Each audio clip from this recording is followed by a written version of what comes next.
नमस्कार। सांकेतिक भाषा के इस विशेष बुलेटिन में आप सभी का स्वागत है। मैं हूं ऋतु वर्मा, मेरे साथ हैं HI एंकर बीना सिंह। खबरों की शुरुआत करें उससे पहले नजर डालेंगे अभी तक की हेडलाइंस पर।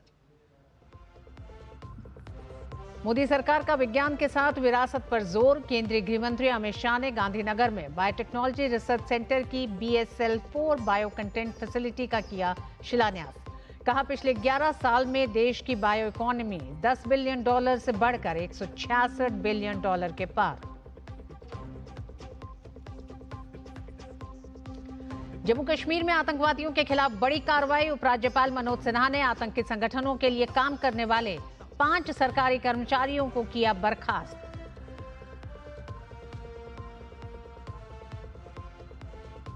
आत्मनिर्भर भारत अभियान से सेना की ताकत में हो रहा है इजाफा। थल सेना प्रमुख जनरल उपेंद्र द्विवेदी ने कहा, ऑपरेशन सिंदूर अब भी जारी। दुश्मन के किसी भी दुस्साहस को माकूल तरीके से दिया जाएगा जवाब। विदेश मंत्री डॉक्टर S जयशंकर ने इस वर्ष होने वाले ब्रिक्स शिखर सम्मेलन का लोगो और वेबसाइट किया लॉन्च। विदेश मंत्री ने कहा, भारत की अध्यक्षता के दौरान लचीलापन, नवाचार, सहयोग और स्थिरता प्रमुख प्राथमिकताएं।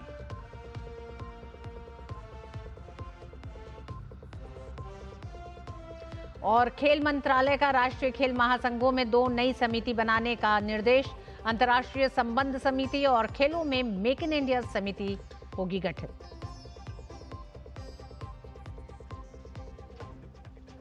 गुजरात दौरे पर गृह मंत्री अमित शाह ने गांधीनगर में बायोटेक्नोलॉजी रिसर्च सेंटर की फैसिलिटी का शिलान्यास किया। इस लैब में खतरनाक वायरसों पर रिसर्च की जाएगी। BSL-4 बायो कंटेंट फैसिलिटी के शिलान्यास के दौरान उन्होंने कहा कि मोदी सरकार का फोकस इंसान और पशु सभी की सुरक्षा सुनिश्चित करने पर है। उन्होंने कहा कि सरकार का लक्ष्य शोध आधारित सुरक्षा प्रदान करना है और ये लैब सभी जरूरतों को पूरा करेगी। यह सुविधा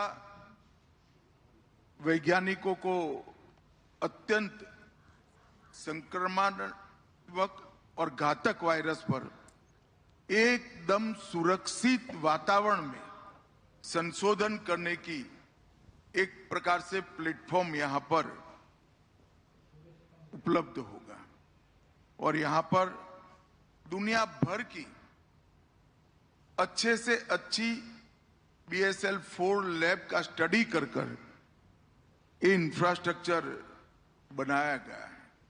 सिर्फ मानवीयों के लिए नहीं, पशुओं से होकर मानवी तक पहुंचने वाले रोगों का भी अध्ययन करने की ये विश्व स्तरीय व्यवस्था यहां पर होगी। गृहमंत्री ने देश के युवाओं को जॉब क्रिएटर बताया। उन्होंने कहा कि जीनोम इंडिया अभियान के तहत 10,000 से ज्यादा जीनोम सीक्वेंसिंग डेटा सुरक्षित रखे गए हैं। गृहमंत्री ने कहा कि पुणे के बायोटेक्नोलॉजी रिसर्च इंस्टीट्यूट के बाद गांधीनगर की लैब भी बेहतर रिसर्च के लिए तैयार है।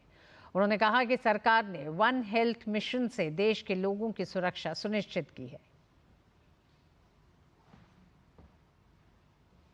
यहां पर BSL-4 बायो कंटेनमेंट फैसिलिटी का शिलान्यास किया गया।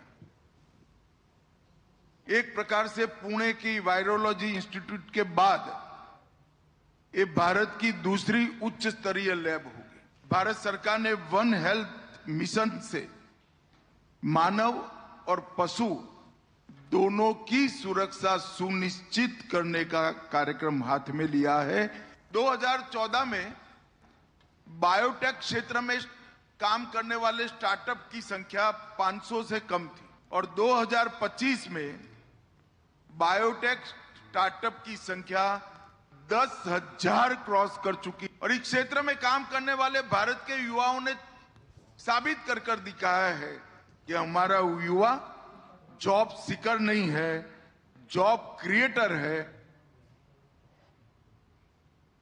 उपराष्ट्रपति CP राधाकृष्णन ने कहा है कि भारत की मैन पावर इसकी सबसे बड़ी ताकत है। आज दिल्ली विश्वविद्यालय में नशा मुक्त परिसर अभियान के उद्घाटन के मौके पर उपराष्ट्रपति ने कहा कि नशा युवा आबादी के लिए खतरा है। उन्होंने कहा कि विकसित भारत के सपने को पूरा करने के लिए जरूरी है कि युवा ब्रिगेड ड्रग्स के प्रभाव से मुक्त हो। India is privileged to have a primarily young population. That is the greatest strength of today. The Viksit Bharat is not a dream, but it is going to be a reality. It is because we are having the youth brigade behind us. Substance abuse is not just a personal issue. It is a social challenge, a public health concern, and a threat to our demographic dividend. That is the youth population. So Viksit Bharat cannot be built unless our young brigade is free from the influence of drugs. विदेश मंत्री doctor S Jaishankar ने दिल्ली में BRICS 2026 के लिए आधिकारिक लोगो और website launch किया। यह आयोजन ब्रिक्स शिखर सम्मेलन 2026 की तैयारियों की औपचारिक शुरुआत का संकेत है। इस साल भारत ब्रिक्स शिखर सम्मेलन की अध्यक्षता करने वाला है। ब्रिक्स की अध्यक्षता के दौरान भारत बहुपक्षीय सहयोग, विकास और वैश्विक दक्षिण के मुद्दे को प्राथमिकता देगा।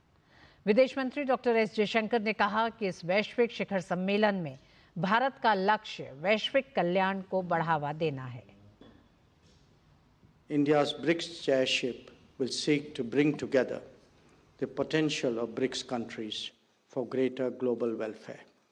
In 2026, BRICS will complete 20 years since its inception, during which it has steadily evolved into a significant platform for cooperation among emerging markets and developing economies.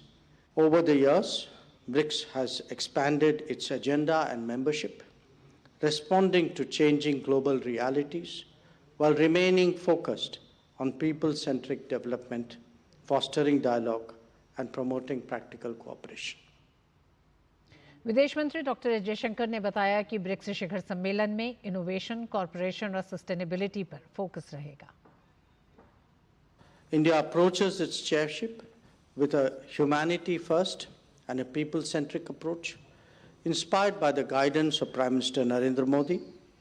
Our chairship theme, Building for Resilience, Innovation, Cooperation and Sustainability, reflects our belief that cooperation among BRICS members can help address shared challenges in a balanced and in an inclusive manner. The theme underscores the importance of strengthening capacities, promoting innovation, and ensuring sustainable development for the benefit of all. नई दिल्ली में aspiring innovators कार्यक्रम का आयोजन हुआ, जिसमें केंद्रीय सूचना एवं प्रसारण राज्य मंत्री डॉक्टर एल मुरुगन ने शिरकत की। इस दौरान सूचना प्रसारण मंत्रालय के सचिव संजय जाजू भी मौजूद रहे। इस अवसर पर केंद्रीय सूचना एवं प्रसारण राज्य मंत्री डॉक्टर एल मुरुगन ने कार्यक्रम को संबोधित किया। उन्होंने कहा कि मीडिया और मनोरंजन उद्योग जगत तेजी से आगे बढ़ रहा है। एल मुरुगन ने प्रधानमंत्री नरेंद्र मोदी की बात को भी दोहराया कि ये सही समय है दुनिया को अपनी संस्कृति के बारे में बताने का। एल मुरुगन ने कहा कि आज हॉलीवुड मूवी का पोस्ट प्रोडक्शन भारत में हो रहा है, इससे रोजगार के नए अवसर बन रहे हैं। डिजिटल मीडिया ने टीवी को पीछे छोड़ दिया है। लोग कहीं भी बैठकर मोबाइल के जरिए क्रिएटिव कंटेंट बना रहे हैं। ये क्रिएटिव दिमाग वाले लोगों के लिए बड़ा अवसर है। Indian creative economy is supposed to play a significant larger role in the country's GDP in the coming years. Our Honorable Prime Minister mentioned that, quote, this is the right time to create in India and create for the world. This is the time for dawn of orange economy in India, content, creativity and culture, the three pillars of orange economy. So our Honorable Prime Minister's vision that Viksit Bharat, we are marching towards the Viksit Bharat 2047. We are in the Amrit Kal. Everyone together we will work, we will join and we will achieve the Viksit Bharat Progressive Nation at 2047. इस दौरान सूचना एवं प्रसारण मंत्रालय के सचिव संजय जाजू ने कहा कि नए भारत की पहचान अब इनोवेशन और क्रिएटिविटी से बन रही है। इनोवेशन के जरिए समस्याओं के समाधान हो रहे हैं, जो नए भारत की नई तस्वीर पेश कर रहे हैं। This is the age of creators. Who would have thought 10 years, 15 years back that this entire ambit of advertising, from these brand building of big advertising firms, creating a brand, Getting in global stars to promote their products, etc., would be an absolute dead thing. There's nothing called advertising on those fronts now. केंद्रीय मंत्री doctor Jitendra Singh ने विकसित भारत जी Ram ji act 2025 पर एक press conference की। उन्होंने योजना से जुड़ी महत्वपूर्ण जानकारी साझा करते हुए इसके लाभ और हालिया बदलावों पर विस्तार से चर्चा की। डॉक्टर सिंह ने बताया कि पुरानी योजना में जो कोताही और कमियां थीं, उन्हीं को ध्यान में रखते हुए इस नई योजनाओं को लागू किया गया है। उन्होंने ये भी स्पष्ट किया कि इस योजना में कोई राजनीतिक एजेंडा नहीं है। मीडिया में पुरानी योजना में भ्रष्टाचार और अन्य खामियों की रिपोर्ट आई है और अब ये योजना डिजिटल रूप से लागू की जा रही है, जिससे ये योजना अब पहले की तरह गड्ढे खोदने और भरने की खानापूर्ति से आगे बढ़ेगी और इसका लाभ गांव में रहने वाले किसानों और श्रमिकों दोनों को होगा। बार बार मीडिया में बातें आती थी, एक मजाक बन गया था कि साहब ये गड्ढे खोदने वाली स्कीम है, तो गड्ढे खोदे हुए खाली रह जाते थे, फिर भर दिए जाते, फिर थोड़ी देर के बाद फिर से खुदाई का काम शुरू हो जाता। उसको ना करके हमने इसको आउटकम ओरिएंटेड के बनाना गया। उसका नतीजा ये हुआ था कि हमारी एलोकेशंस में भी कमी आ गई थी। सन 2013 के चलते चलते एलोकेशन गिर करके 3300 करोड़ तक पहुंच गई। दूसरा पहलू फाइनेंसिंग का, जैसे कहते हैं कि फिस्कल डिसिप्लिन, वो भी लाने का इसमें प्रयास किया गया है और इसीलिए fixed allocation instead of open ended, यानी सरकार को, प्रदेश सरकार को पैसा दे दिया जाएगा, फिर एक समन्वय के साथ तय किया जाएगा कितना पैसा कहाँ लगाना है, क्या प्राथमिकता रहेगी। केंद्रीय मंत्री ने कहा कि इस योजना में अब प्रदेश सरकार की मुख्य जिम्मेदारी होगी, जबकि केंद्र वित्तीय सहायता प्रदान करेगा। इस योजना के तहत अब 100 दिनों की बजाय 125 दिन काम मिलेगा, जिससे जवाबदेही और पारदर्शिता में वृद्धि होगी। राज्य सरकार अपनी योजना तैयार करेगी और केंद्र को भेजेगी, जिसके बाद केंद्र वित्तीय सहायता प्रदान करेगा। एक तो खैर इसके टाइटल का, दूसरा 100 दिन का wage employment has been increase to 125 days. तीसरा फंडिंग मॉडल, जैसे था कि 100% पहले सेंट्रल फंडिंग हुआ करती थी, कोई अकाउंटेबिलिटी नहीं, पैसा खत्म हुआ और मांग लिया।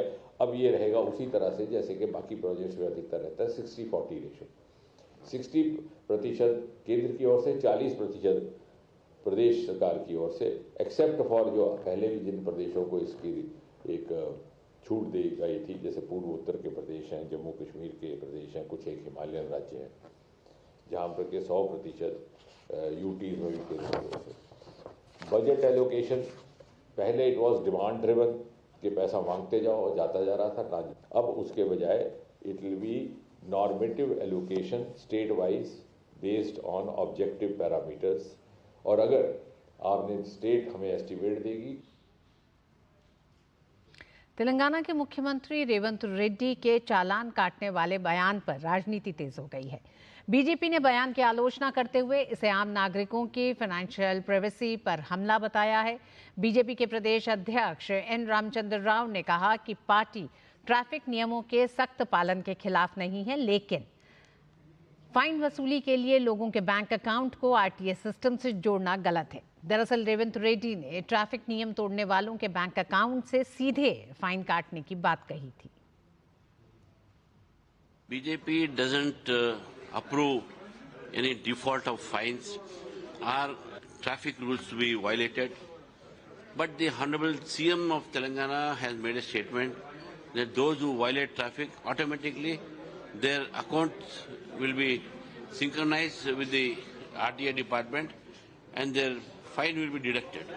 If this is so, Congress party has opposed on the ground that Sanchar Sathi, that is the app which was introduced by Government of India, that this will invade into your privacy.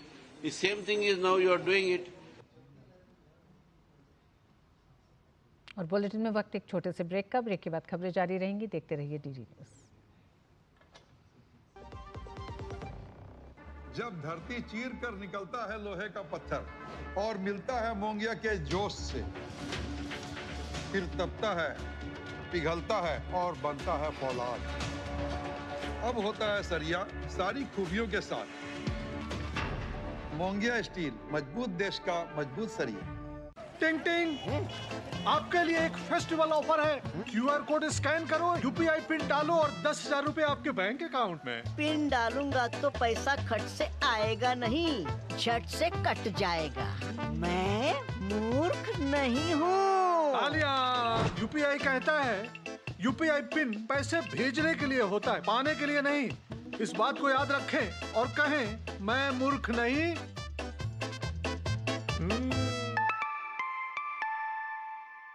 जाइए आप भी किसी का test लीजिए। आयुष्मान भारत और प्रधानमंत्री जन आरोग्य योजना के तहत भारतीय नौसेना ने लक्षद्वीप में 12 से 17 जनवरी तक एक बहुविशिष्ट चिकित्सा शिविर का आयोजन किया जा रहा है। ये शिविर हमारे देश की वैश्विक स्वास्थ्य दर्शन एक पृथ्वी एक स्वास्थ्य को ध्यान में रखते हुए चलाया जा रहा है, जिसमें उपचार देखभाल के साथ साथ रोकथाम और स्वास्थ्य प्रोत्साहन सेवाओं को भी जोड़ा गया है। रक्षा मंत्री राजनाथ सिंह ने उद्घाटन समारोह में वीडियो संदेश के माध्यम से भारतीय नौसेना की सराहना की। उन्होंने कहा कि सरकार का उद्देश्य दूरदराज के क्षेत्रों में गुणवत्तापूर्ण स्वास्थ्य सेवाएं पहुंचाना है, जो स्वस्थ भारत के विजन के अनुरूप है। मैं रिमोट एंड आइलैंड टेरिटरीज में रहने वाले अपने नागरिकों से यह कहना चाहता हूं कि आपकी वेल बीइंग की जिम्मेदारी सरकार पूरी जिम्मेदारी के साथ निभा रही है। इस मेडिकल कैंप के माध्यम से आर्म्ड फोर्सेस मेडिकल सर्विसेज की tri services team advanced diagnostic facilities और स्पेशलिस्ट केयर सीधे लोगों के डोर स्टेप तक लेकर पहुंची है। उद्घाटन समारोह के बाद नौसेना प्रमुख ने मरीजों से मुलाकात की और मोतियाबिंद सर्जरी के लाभार्थियों को चश्मे और दवाइयां वितरित की।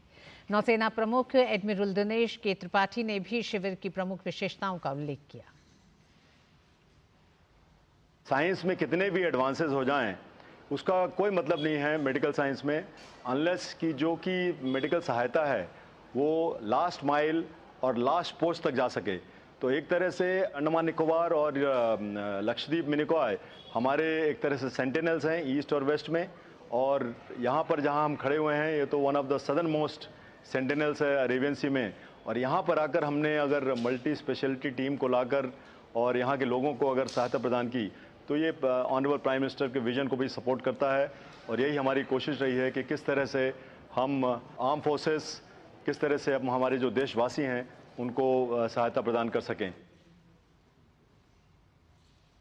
Army chief general Upendra Dwivedi ने कहा है कि आत्मनिर्भर भारत से भारतीय सेना की ताकत बढ़ रही है। प्रेस वार्ता के दौरान उन्होंने कहा कि सेना में सकारात्मक बदलाव आ रहे हैं।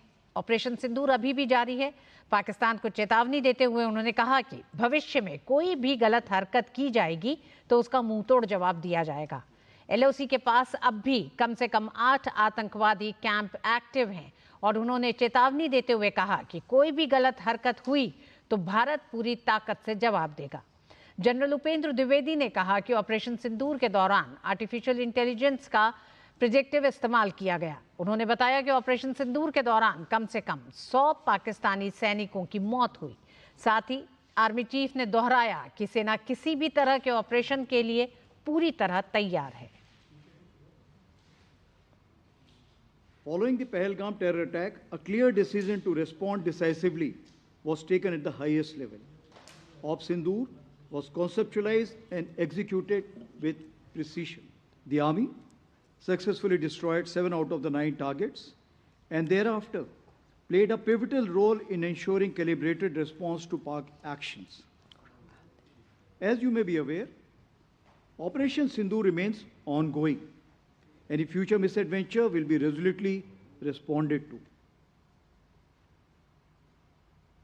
Chief of defence staff general Anil Chauhan ने आज दिल्ली के करियप्पा परेड ग्राउंड में NCC परेड का निरीक्षण किया। इस कार्यक्रम में नेशनल कैडेट कोर के 120 कैडेट्स ने हिस्सा लिया। इस अवसर पर उत्तराखंड के सैनिक स्कूल घोड़ाखाल ने एक खास बैंड परफॉर्मेंस दी। 26 जनवरी को गणतंत्र दिवस समारोह के लिए देश भर से कैडेट्स दिल्ली में इकट्ठा हुए हैं।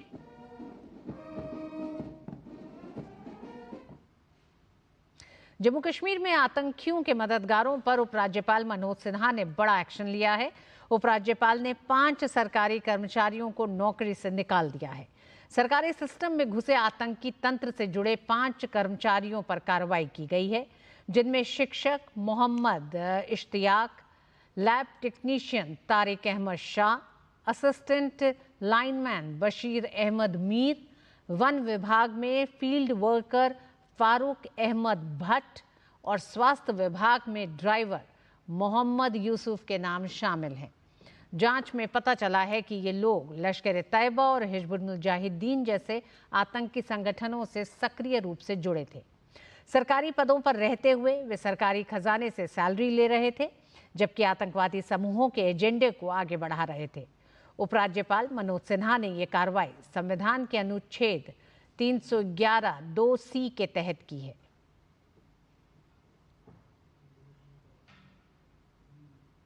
कोलकाता में आईपैक के ऑफिस पर ईडी की कार्रवाई से बंगाल की राजनीति में गर्मा गई है। प्रदेश की मुखिया ममता बनर्जी ने इस पूरी कार्रवाई को राजनीतिक बदला लेने और विपक्ष को कमजोर करने वाला बताया है। ममता बनर्जी के इन आरोपों पर पलटवार करते हुए भाजपा प्रवक्ता तुहिन सिन्हा ने सवाल पूछा कि क्या टीएमसी का इस मनी लॉन्ड्रिंग मामले से कोई कनेक्शन तो नहीं। आईपैक जिसका जो टीएमसी कहती है कि उसका पॉलिटिकल आर्म है और कई वर्षों से जो है आईपैक टीएमसी का काम देख रही थी, इलेक्शन मैनेजमेंट। तो जब आईपैक के ऑफिस में रेड पड़ता है और इस बात की जांच हो रही होती है कि जो मनी लॉन्ड्रिंग का नेटवर्क कोल स्कैम में सक्रिय था, क्या उसी मनी लॉन्ड्रिंग नेटवर्क से आईपैक को भी पैसा गया था, अर्थात क्या टीएमसी भी इस मनी लॉन्ड्रिंग नेटवर्क का हिस्सा थी। कुछ फाइलें लेकर ममता बनर्जी निकलती हैं जो 2022 की थी। वो कह रही हैं कि हम पर आरोप उन्होंने लगाया था कि हमने रेड इसलिए डलवाया था कि 2026 में उनकी इलेक्शन तैयारियों को भांप सके, जान सके, लेकिन जो फाइलें वो लेकर गई थी वो 2022 की थी। वहीं मुर्शिदाबाद में बीएलओ के सुसाइड मामले पर तुहिन सिन्हा ने कहा कि बीएलओ काम के दबाव में नहीं था, बल्कि उस पर वहां के लोकल टीएमसी नेता ने आर्थिक दबाव बनाया था। मुर्शिदाबाद में एक बीएलओ ने सुसाइड की। टीएमसी ने आरोप लगाया वर्क प्रेशर उस पर इतना ज्यादा था, इलेक्शन कमीशन इतने प्रेशर डाल रहा था कि बीएलओ ने मजबूरन सुसाइड किया। लेकिन जो तथ्य सामने आए हैं वो इसके बिल्कुल विपरीत है। टीएमसी का एक लोकल लीडर बुलेट खान ने उससे 20 लाख रुपए उधार लिए थे, जो कि कई बार गुहार करने के बाद भी वो उस बीएलओ को हमीमुल इस्लाम को वापस नहीं लौटा रहा था। ऐसी स्थिति में हमीमुल इस्लाम निश्चित रूप से फाइनेंशियल दबाव में था और उस उत्पीड़न में उसने सुसाइड की। सच क्या है बीएलओ के, अगर किसी बीएलओ की मृत्यु हुई है वो आपको मुर्शिदाबाद के इस इंसिडेंट से पता चल रहा है। संबल में तालाब की जमीन पर अवैध रूप से बने मकानों की पैमाइश शुरू की गई है। हयातनगर क्षेत्र के वाजिदपुर सराय में राजस्व प्रशासन की टीम ये कार्रवाई कर रही है, जिसके लिए क्षेत्र में शांति व्यवस्था बनाए रखने के लिए 5 थानों की पुलिस और पीएसी बल तैनात किया गया। पैमाइश का काम करने के लिए मंगलवार सुबह तहसीलदार दीपक कुमार जुरैल के नेतृत्व में राजस्व टीम वाजिदपुर सराय पहुंची। टीम में 4 कानूनगो और 20 लेखपाल शामिल थे। नक्शे के आधार पर गाटा संख्या 332 में दर्ज 5 बीघा तालाब की भूमि को चिन्हित किया गया और फीता डालकर एक-एक मकान की पैमाइश की गई। कार्रवाई के दौरान मौके पर लोगों की भीड़ जमा हो गई। नायब तहसीलदार दीपक कुमार जुरैल ने बताया कि ये तीसरी बार है जब इस जमीन की पैमाइश की जा रही है। शिकायत के आधार पर की गई इस कार्रवाई में करीब 40 मकानों को चिन्हित किया गया है। इन मकानों का निर्माण लगभग 25 से 30 साल पुराना बताया जा रहा है। राजस्व में गाटा संख्या 332 ये तालाब का नंबर है। इसकी एक शिकायत मिली थी, तालाब का मकान बनाकर मिट्टी है, तो उसकी पैमाइश के लिए हमारी पूरी बड़ी टीम आई। 3320 वर्ग मीटर लगभग 5 बीघा। एग्जैक्ट फिगर देना मुश्किल है, लेकिन लगभग 40 मकान थे। हाँ, अभी पूरी पैमाइश कर लेंगे, उसके बाद आपको पूरा फिगर देंगे।